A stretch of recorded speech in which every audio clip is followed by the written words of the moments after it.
ಸ್ನೇಹಿತರೆ ನಮಸ್ಕಾರ. ಈ ದಿನ ಬದುಕಲು ಕಲಿಯಿರಿ ಪುಸ್ತಕದಿಂದ ಇನ್ನಷ್ಟು ವಿಷಯಗಳನ್ನು ತಿಳಿದುಕೊಳ್ಳೋಣ. ಸಾಮಾನ್ಯನು ಸಮರ್ಥನಾದ. ಕೆನಡಾದ ಅತ್ಯಂತ ಪ್ರಸಿದ್ಧರಾದ ವೈದ್ಯಶಾಸ್ತ್ರಜ್ಞರು ಡಾಕ್ಟರ್ ವಿಲಿಯಂ ಓಸ್ಲರ್ ಅವರು ತಮ್ಮ ವಿದ್ಯಾರ್ಥಿ ಜೀವನದಲ್ಲಿ ಅತಿಯಾದ ಚಿಂತೆಗೊಳಗಾದ ವ್ಯಕ್ತಿಯಾಗಿದ್ದರು. ಮೋಂಟ್ರಿಯಲಿನ ಜನರಲ್ ಆಸ್ಪತ್ರೆಯಲ್ಲಿ ವೈದ್ಯಕೀಯ ವ್ಯಾಸಂಗ ಮಾಡುತ್ತಿದ್ದ ಅವರಿಗೆ ತಮ್ಮ ಭವಿಷ್ಯವನ್ನು ಕುರಿತು ಚಿಂತೆ, ಭಯ, ಉದ್ವೇಗ, ಸಂದೇಹ, ಗೊಂದಲಗಳ ಪೀಡೆ ಆರಂಭವಾಗಿತ್ತು. ಕೊನೆಯ ವರ್ಷದ ಪರೀಕ್ಷೆಗಾಗಿ ಅಷ್ಟೊಂದು ಬೃಹತ್ ಗ್ರಂಥಗಳ ಅಧ್ಯಯನ ತಮ್ಮಿಂದ ಸಾಧ್ಯವಾಗುವುದೇ? ಅಷ್ಟೊಂದು ವಿಚಾರಗಳನ್ನು ಒಂದು ವರ್ಷದಲ್ಲೇ ತಲೆಯೊಳಗೆ ತುಂಬಿಕೊಳ್ಳಲಾಗುವುದೇ? ಅವುಗಳನ್ನೆಲ್ಲ ನೆನಪಿನಲ್ಲಿ ಇರಿಸಿಕೊಂಡು ಪರೀಕ್ಷೆ ಬರೆಯಲು ತನ್ನಿಂದ ಆದೀತೆ ಎಂಬ ಭಯ, ಸಂದೇಹಗಳು ಅವರನ್ನು ಕಾಡುತ್ತಿದ್ದವು. ಒಂದು ವೇಳೆ ಪರೀಕ್ಷೆಯಲ್ಲಿ ಉತ್ತೀರ್ಣರಾದರೂ ಮುಂದೆ ನೌಕರಿಯ ಚಿಂತೆ ಬೇರೆ. ಸ್ವಂತ ಪ್ರಾಕ್ಟೀಸ್ ಮಾಡಲೇ ಹೇಗೆ? ಅದಕ್ಕಾದರೂ ಹಣ ಬೇಕು, ಅದೃಷ್ಟವೂ ಬೇಕು. ಈ ಸ್ಪರ್ಧಾಮಯ ಜಗತ್ತಿನಲ್ಲಿ ಜೀವನಯಾತ್ರೆ ಸುಗಮವಾದೀತೆ? ಒಟ್ಟಿನಲ್ಲಿ ತಮ್ಮ ಭವಿಷ್ಯ ಜೀವನದಲ್ಲಿ ಯಶಸ್ಸು, ವಿಜಯ ಸಿಕ್ಕೀತೆ, ದಕ್ಕೀತೆ ಎಂಬಂತ ಉದ್ವೇಗ, ಸಂಶಯ, ಚಿಂತೆಗಳ ಕಾರ್ಮೋಡಗಳು ಅವರ ಮನಸ್ಸನ್ನು ಸಾಕಷ್ಟು ತಲ್ಲಣಗೊಳಿಸಿದ್ದವು. ಆದರೆ ಅಕಸ್ಮಾತ್ತಾಗಿ ಅವರ ಕಣ್ಣಿಗೆ ಬಿದ್ದ ಕಾರ್ಲೈಲ್ನ ಒಂದೇ ಒಂದು ನುಡಿ, ನಮ್ಮ ಅತಿ ಮುಖ್ಯವಾದ ಕರ್ತವ್ಯ ಸಮೀಪದಲ್ಲಿರುವ ಕಾರ್ಯವನ್ನು ಯಶಸ್ವಿಯಾಗಿ ನಿರ್ವಹಿಸುವುದರಲ್ಲಿದೆ. ದೂರದ ದಿಗಂತದಲ್ಲಿ ಅಸ್ಪಷ್ಟವಾಗಿ ಗೋಚರಿಸುವ ಭವಿಷ್ಯದೆಡೆ ನೋಡುವುದರಲ್ಲ.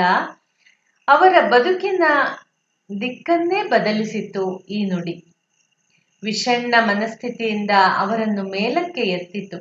ಅಸಾಮಾನ್ಯ ವ್ಯಕ್ತಿಯಾಗಲು ಬೇಕಾದ ಸ್ಫೂರ್ತಿಯ ಕಿಡಿಗಳನ್ನು ಹೃದಯದಲ್ಲಿ ಹೊತ್ತಿಸಿತು. ಅವರನ್ನು ಮಹಾಕರ್ಮವೀರರನ್ನಾಗಿಸಿತು. ಆ ನುಡಿ ಅವರ ಬಾಳಿನ ಯಶಸ್ಸು, ವಿಜಯಗಳ ಮೂಲ ಮಂತ್ರವಾಯಿತು. ಮುಂದೆ ಅವರು ಹೆಸರಾಂತ ಜಾನ್ ಹಾಪ್ಕಿನ್ಸ್ ಸಂಸ್ಥೆಯ ಸರ್ವತೋಮುಖ ಪ್ರಗತಿಗೆ ಕಾರಣರಾದರು. 4 ವಿಶ್ವವಿದ್ಯಾಲಯಗಳಲ್ಲಿ ಪ್ರಾಧ್ಯಾಪಕರಾಗಿ ದುಡಿದರು. ಆಕ್ಸ್ಫರ್ಡ್ನ ವೈದ್ಯ ವಿಭಾಗದ ಮಹಾಪ್ರಾಧ್ಯಾಪಕರಾದರು. ಇಂಗ್ಲೆಂಡ್ ಕೊಡಮಾಡಿದ ಅನೇಕ ಗೌರವಗಳಿಗೆ ಪಾತ್ರರಾದರು.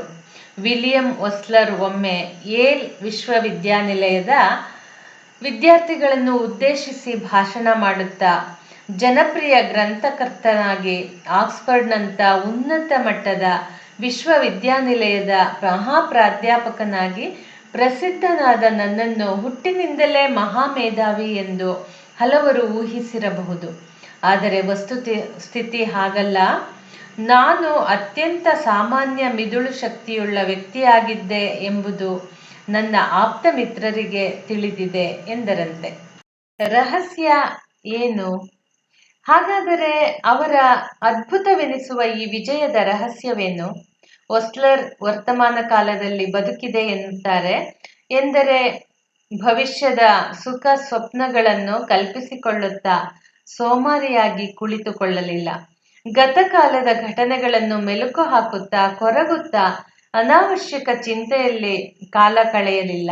ಅವರ ಮಾನಸಿಕ ಶಕ್ತಿಯು ವರ್ತಮಾನದಲ್ಲಿ ಮಾಡಲೇಬೇಕೆಂದು ಯೋಚಿಸಿಕೊಂಡಿದ್ದ ಕೆಲಸಗಳನ್ನು ದಕ್ಷತೆಯಿಂದ ಮಾಡುವುದರಲ್ಲೇ ಲೀನವಾಯಿತು. ಈ ಸಾಧನೆಯಿಂದಲೇ ಅವರು ಅತ್ಯುನ್ನತ ಸಿದ್ಧಿಯನ್ನು ಪಡೆದರು. ಓಸ್ಲರ್ ಹೇಳಿದ ಮಾತುಗಳಿವು. ಭವಿಷ್ಯವು ಇಂದೇ ರೂಪಿತವಾಗುತ್ತದೆ. ನಿನ್ನೆಯ ಚಿಂತೆ ಬಿಡಿ. ನಾಳಿನ ಘಟನೆಗಳ ಬಗೆಗೆ ಕಾತರತೆ, ಕನಸು ಕಾಣುತ್ತಾ ಉದ್ವಿಗ್ನರಾಗಬೇಡಿ. ಭೂತ ಮತ್ತು ಭವಿಷ್ಯತ್ ಕಾಲಗಳ ಬಾಗಿಲನ್ನು ಭದ್ರವಾಗಿ ಮುಚ್ಚಿ ವರ್ತಮಾನದಲ್ಲೇ ನಿರ್ದಿಷ್ಟ ಕಾರ್ಯಸೀಮೆಯನ್ನು ಯೋಚಿಸಿ ನಿಶ್ಚಿಂತೆಯಿಂದ ದುಡಿಯುವ ಅಭ್ಯಾಸ ಮಾಡಿ. ಈ ಕ್ಷಣ ಕಾರ್ಯೋನ್ಮುಖರಾಗಿ ಯೋಜಿಸಿಕೊಂಡ ದಿನದ ಕೆಲಸವನ್ನು ಅತ್ಯುತ್ತಮ ರೀತಿಯಲ್ಲಿ ನಿರ್ವಹಿಸುವಲ್ಲಿಗೆ ನಿಮ್ಮ ಮಹತ್ವಾಕಾಂಕ್ಷೆ ಸೀಮಿತ ಆಗಿರಲಿ.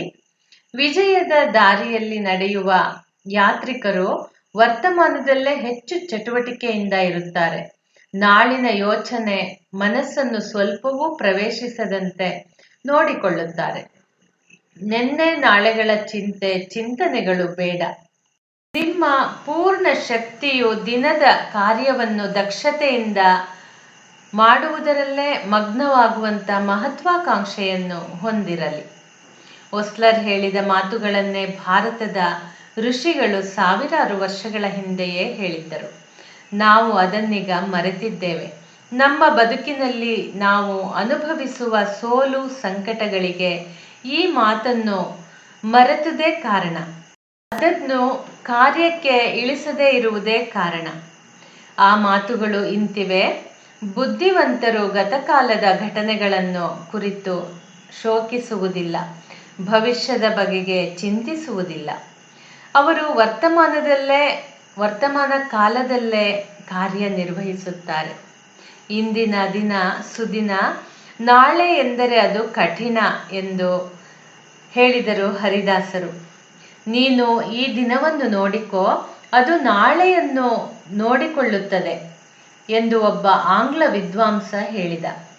ಈ ದಿನ ಎಂಬ ಒಂದೇ ಶಬ್ದವನ್ನು ತನ್ನ ಮೇಜಿನ ಮೇಲೆ ದೊಡ್ಡ ಅಕ್ಷರಗಳಲ್ಲಿ ಬರೆದಿರಿಸಿಕೊಂಡಿದ್ದ ಅಮರ ಸಾಹಿತಿ ರಸ್ಕಿನ್, ನಿನ್ನೆ ಸತ್ತಿಹುದೀಗ ನಾಳೆ ಹುಟ್ಟದೇ ಇಹುದು, ಇಂದು ಸೊಗವಿರಲದನು ಮರೆತು ಅಳುವುದೇಕೆ ಎಂದು ಉಮರ್ ಖಯ್ಯಾಮ್. ಇವರೆಲ್ಲರೂ ಉಪಯೋಗಿಸಿದ ಶಬ್ದಗಳ ಅರ್ಥ ಒಂದೇ: ವರ್ತಮಾನ ಕಾಲದಲ್ಲಿ ಕಾರ್ಯನಿರತರಾಗಿರುವುದು ಅವಶ್ಯ ಎಂದು. ಈ ಹೊತ್ತು ಉತ್ತಮ ಬದುಕನ್ನು ಬದುಕಿದ್ದಾದರೆ ನಾಳೆಗದು ಒಂದು ಸಂತಸದ ಸವಿ ನೆನಪಾಗಿ ಮನಸ್ಸಿಗೆ ನೆಮ್ಮದಿ ನೀಡುವುದು.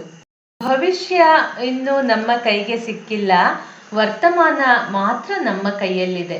ಅದನ್ನು ಸರ್ವ ಪ್ರಯತ್ನದಿಂದ ಸದುಪಯೋಗಗೊಳಿಸಬೇಕು. ಹಾಗಾದರೆ ನಮ್ಮ ಭವಿಷ್ಯವನ್ನು ಕುರಿತು ಯೋಚಿಸಬೇಡವೇ? ನಡೆದು ಬಂದ ದಾರಿಯನ್ನು ನೋಡಬೇಡವೇ? ನಮ್ಮ ಭವಿಷ್ಯ ನಿರ್ಮಾಣಕ್ಕೆ ತಕ್ಕ ಯೋಜನೆಗಳನ್ನು ಹಾಕಿಕೊಳ್ಳಬೇಡವೇ? ಯೋಜನೆಯಿಂದ ಸಾಧನೆ, ಈ ವಿಷಯವನ್ನು ಮುಂದಿನ ಭಾಗದಲ್ಲಿ ನೋಡೋಣ.